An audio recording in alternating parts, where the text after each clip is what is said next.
Maria, even if my memories are not real, it's still me, Shadow. The professor created me using alien DNA. The Black Arms, he called them. You have a big heart. It may be difficult for you to express it, but I know that deep down, you really do care. Stop it! A life was taken from me long ago. I need to focus on the mission at hand.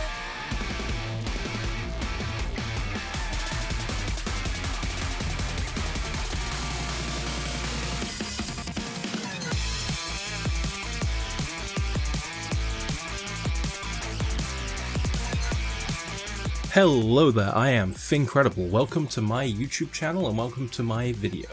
Today we're going to be looking at Sonic Shadow Generations, a game that came out just under a year ago now. Oh my god, it's been that long.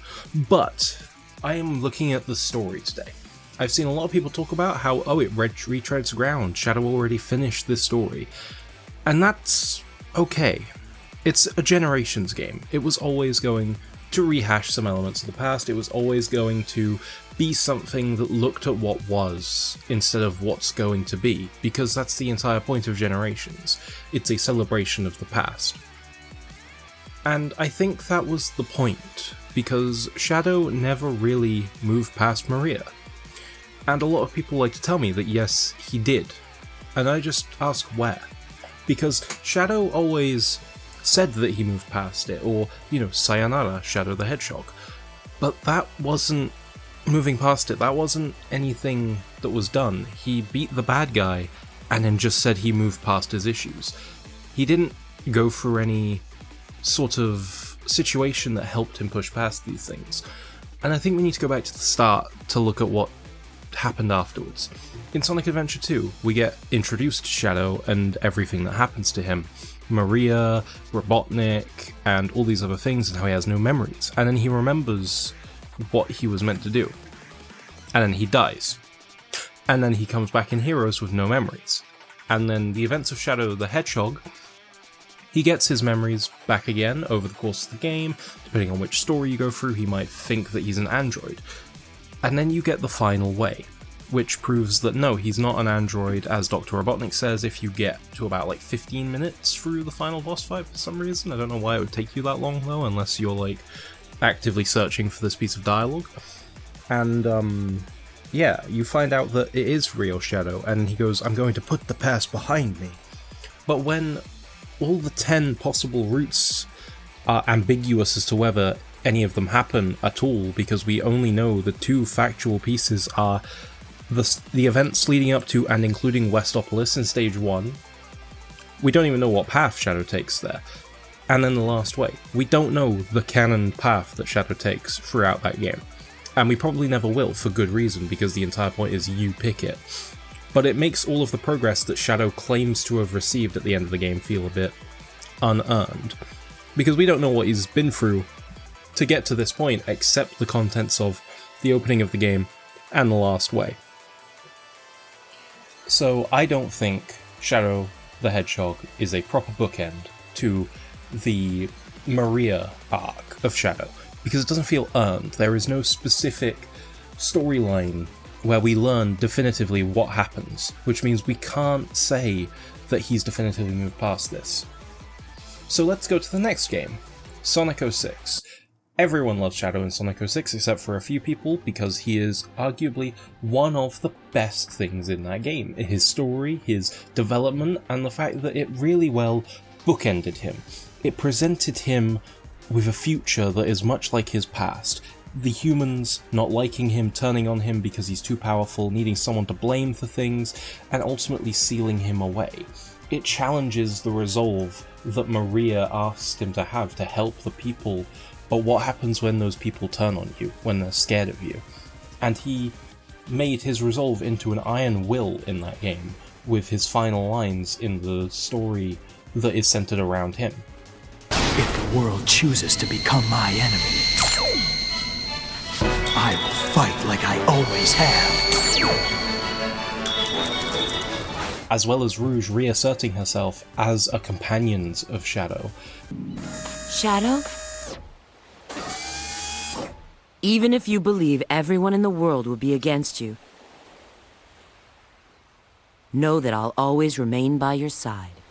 But this game, it retconned itself out of existence at the end, which means everything that Shadow has been through in this game means nothing. It never happened. It won't ever mean anything because all of it got undone. Shadow never had this resolution, so he never moved past anything. He never did anything. He just killed the Black Arms, more on that later, but he just acknowledged it, his trauma. He just carried on. He didn't work through it. He didn't move through anything. He just passed it along to the back of his mind because the Earth was in danger.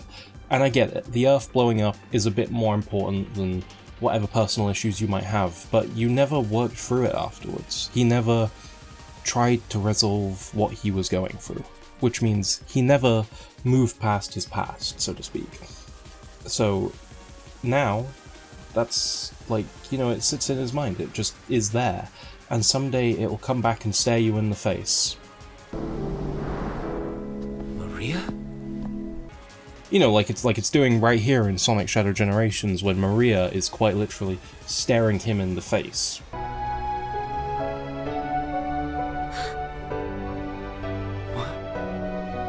Maria. Shadow! Now, Shadow Generations is the definitive end for this story, I think. If they continue to use Maria as part of Shadow's story, that's fine. It's one of his defining character traits, his promise, his wishes for Maria. I don't think using Maria in the future would be a detriment to his character. It would just, at most, cheapen the events of Sonic Shadow Generations. And while I don't want that to happen, I wouldn't lose any sleep over it happening, because again, you know, it's the entire reason that he protects the Earth in the first place, his promise made to Maria. Granted, he does it for his himself now and what he thinks is right, but either way, he had that seed of justice planted in him from Maria's promise. And the game sets itself up with, you know, Sonic Shadow Generations, with him thinking about Maria, thinking about the Black Arms, opening up that old wound. You see him despairing on the spaceship. You know, he's clearly not moved past all of this because he's still, you know, getting into these ruts and these mental states where he feels like he needs to think about these things and have to push them aside. If you've worked through your trauma, you own it, you understand it, you acknowledge it, and you feel it. It's not something that you need to tell yourself to stop that. It's something that you've worked through already. That is why using the Black Arms, you know, the original thing that made him quote-unquote put the past behind me, you know, when he said that in Shadow 05, you know, that was what he said when he defeated the Black Arms, and now they're back again. The things that forced him to look beyond his past is now in his face again, and the past itself. You know, he gets to have a goodbye instead of a gunshot, and that is why this is a much more complete ending to his entire story. You know, Rouge means something. You can talk to her and say, I'll be here, like, for you after all this is over. Rouge means something. His tears that he sheds means something. She reiterates something from 06 that was ultimately never said, even if it's in a different context and for different reasons, that she'll be by his side when he needs her. Because Rouge is the new grounding force in his life now that Maria's gone. Whether, you know, people want to ship them or just see them as good friends, that's irrelevant. But the fact is, you know, we've got these things in the present now that allow Shadow to be grounded in this new sense of self. Now that he's finished worrying about Maria, he's come away with a renewed sense of self and purpose now that he's had that closure and finally been able to see her and see her leave again in a way that he could better comprehend now that he's had the time to stew on it.